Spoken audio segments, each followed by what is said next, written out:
రక్షకుడైన యేసుక్రీస్తు నామమున మీ అందరికీ నా యొక్క ప్రత్యేక వందనములు. ఈ ఉదయకాల సమయమున దేవుడు మనకిస్తున్నటువంటి వాగ్దానమును చదువుకుందాం. సామెతల గ్రంథము 31వ అధ్యాయము 26వ వచనము.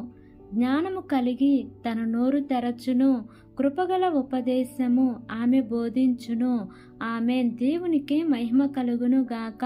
ఈ ఉదయకాల సమయమున దేవాది దేవుడు ఈ యొక్క వాగ్దానము ద్వారా మనందరితో మాట్లాడుతూ ఉన్నారు. ఈ యొక్క వాక్యమును మనం జ్ఞాపకం చేసుకుంటే, జ్ఞానము కలిగి తన నోరు తెరచును, కృపగల ఉపదేశము ఆమె బోధించును. ఈ మాటలు గుణవతి అయిన భార్య పలుకుచున్న మాటలు.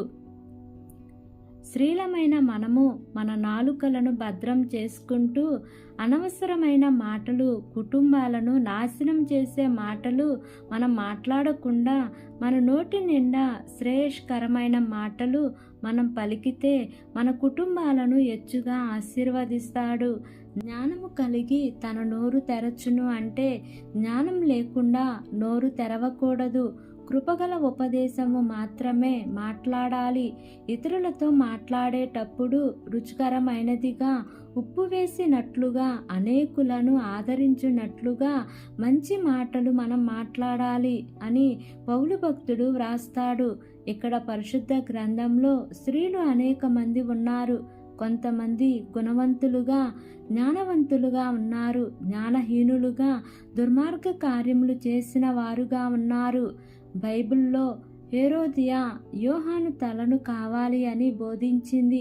ఎంత కఠినమైన తలంపు కలిగి ఉందో మనం ఆలోచించినట్లయితే, ఆమె లోక సంబంధమైన వాటిని వెంబడిస్తూ పాపంలో పడిపోతూ తానే పడిపోయి తన కుమార్తెకు కూడా నేర్పించింది. ఆమె ఒక పరిశుద్ధుడని కూడా భయపడలేదు. ఎంత దిగజారిపోయిందో. అలాగూ ఉండకూడదు. మనం మన పిల్లలకు ఏమి బోధిస్తున్నాము? హేరోదియాలాగా ఉండకూడదు. జ్ఞానము కలిగి కృపగల ఉపదేశము బోధించే వారిగా ఉండాలి. అట్టి కృప మనందరి జీవితంలో నెరవేరును గాక. ఆమేన్. ప్రార్థన చేసుకుందాం. ప్రేమ కలిగిన యేసయ్యా, కృప కలిగిన దేవా, నీకు వందనాలు తండ్రి. నీకు స్తోత్రములు ప్రభువా.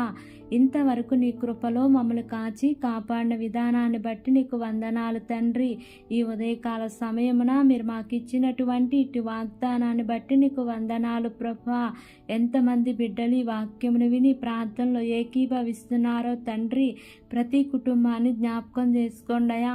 నీ మేలుల చేత వారిని తృప్తిపరచమని అడుగుచున్నాను ప్రభువా.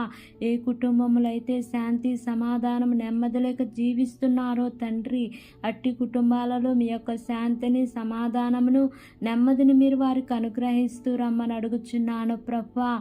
మా దేశమును, దేశ ప్రజలను, దేశంలో పరిపాలిస్తున్న ప్రతి అధికారుల కుటుంబాలను జ్ఞాపకం చేసుకోండియా. వారందరికీ మంచి ఆరోగ్యమును దయచేయండియా. వారు చేస్తున్న పనులన్నిటిలో కూడా మీ యొక్క సఫలతను ఉంచమని అడుగుచున్నాను ప్రభువా. నూతనంగా ప్రారంభిస్తున్న ప్రతి కార్యక్రమంలో యేసయ్యా మీరు ముందుండి నడిపించండి తండ్రి. ఈ దినము ప్రయాణం చేస్తున్న ప్రతి బిడ్డను కాపాడండియా. వారి ప్రయాణాల్లో క్షేమాన్ని ఇవ్వండి తండ్రి.